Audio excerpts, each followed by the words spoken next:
Alright, we are back for a short little video. We're going to put the carburetor on Daisy here and then the throttle housing so we can kind of close one of the holes up to the engine. Quick little tip here in case you didn't know. When you're storing a motor or anything for a while with open holes to the world, just take a rag, chuck it in there. But here's the actual tip. Make sure you leave just a little bit of it sticking out. Now, this would be hard to put the carburetor on and mess it up, but sometimes people put it in the air box if they have the air filter off for a while. And I've seen many times where it was kind of chucked way down in there and they forgot about it and put the air filter on, and then all of a sudden the bike won't run. And it, you know, a rag generally does not cause major problems, doesn't blow things up, but it does make it really frustrating when you can't get the bike to start. So yeah, we're just going to slap this carburetor back on.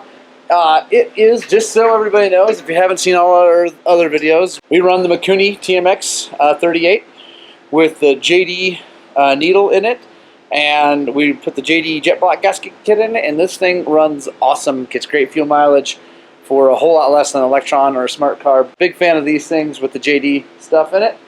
So yeah, we'll go ahead and put this back on, get this down, get the air filter in it so we can kind of close this end up. And then we'll start working on the rest of the bike.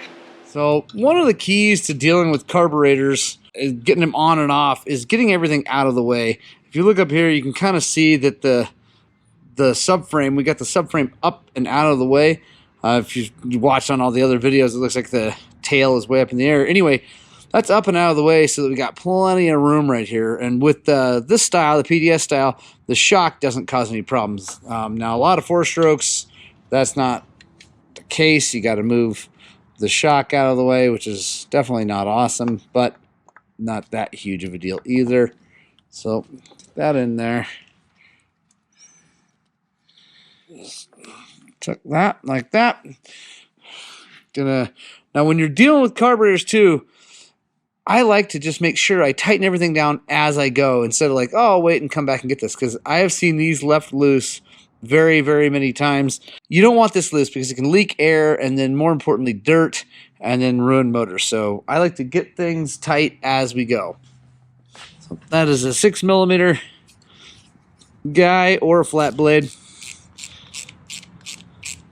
There we go. Gonna go ahead and bring the subframe down. There we go. Don't want to forget. All right. Now, we need vent lines on here, on this this vent, and then the other side. And you can see these go up, over, and down and out to the ground, which is what you want. These from the factory go straight to the ground, but I like to run them up and up into the air, like onto the frame, because when you go into the water, if you go through a deep creek crossing that's up high, if these are all down low, the water covers the hose all the way, it'll actually stop draining fuel into the carburetor because it can't vent, and then you'll die out in the middle of a river. So you don't want that. Here's our old vent lines. I'll put it on there. There we go. Now we're just going to bring it up, run it right on along the frame.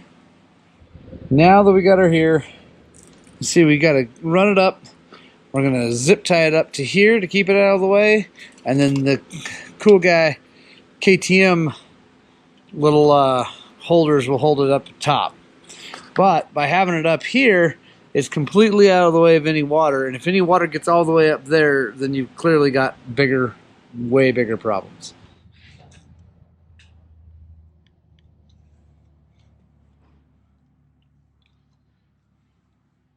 Got that all good to go. Now it's time to run the throttle cable up. So got throttle cable up here. Now we're going to put some grips in the throttle housing on here, and then we can kind of button up the top end of this thing.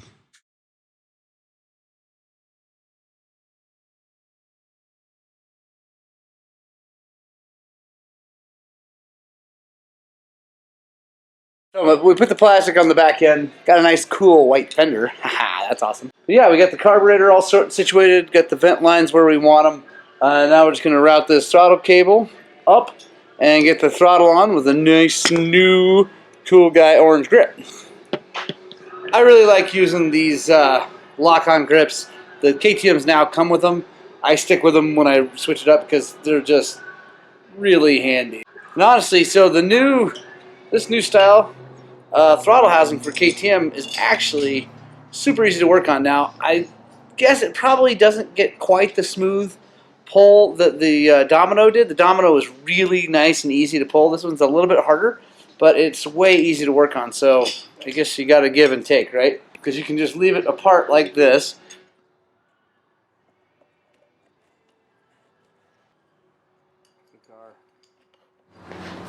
And the other half.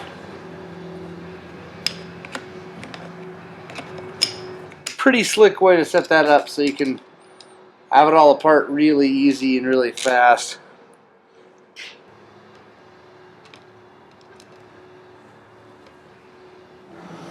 Other really cool thing about the lock-on grips is that when you put new grips on, you get a new throttle tube every time, so it's just butter smooth. It just works really, really good. I always like to keep twisting and testing as you're putting it on there. Make sure nothing's binding up. I like that. Now we can think about our buttons and other controls. So that's going to go like that.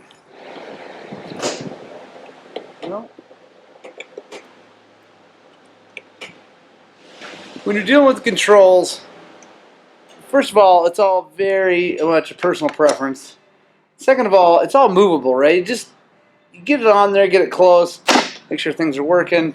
And then, you know, if you need to move it once you get on the bike and ride it, it's not a big deal. Like, I don't ever feel like I gotta have it set in stone until I get on the bike, ride it for a little bit, and then I can move things around. So I always carry tools to be able to move my controls for lots of reasons, but that's one of them, is just to make sure I got everything where it needs to be. So there's that one. Slide the other grip on.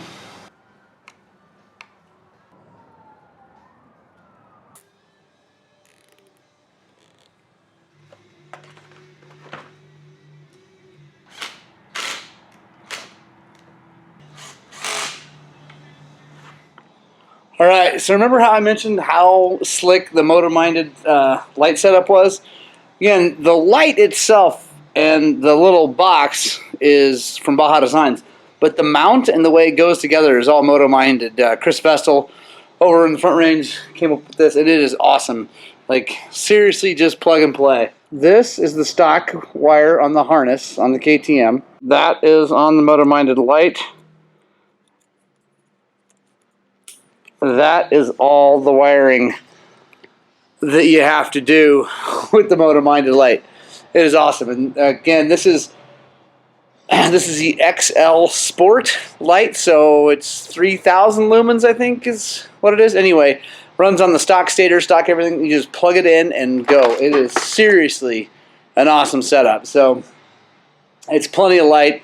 Yeah, you can definitely get more and do the stator modification or rewind it or whatever and get even more light, which is even more awesome.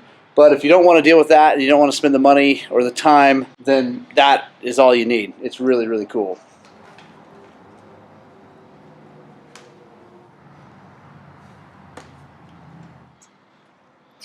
So we got the carburetor on, got the throttle on, new grips. Now the last thing we're going to do for this video is we're going to put the motor mounts on, and then we're going to take another break.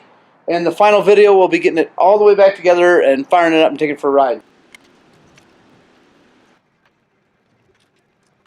There we go. Daisy, she's getting dangerously close to being a rideable motorcycle. Of course, I still have a few more months to wait before my hip is ready to go. But yeah, we're going to have her back together here real soon. Don't miss the last video. It's just one more video in the series. Make sure you subscribe and get that notification bell clicked so that you don't miss that video.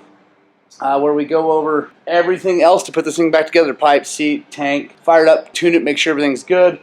And then, like I said, take it for a spin, make sure everything's rocking and rolling. Thanks, guys.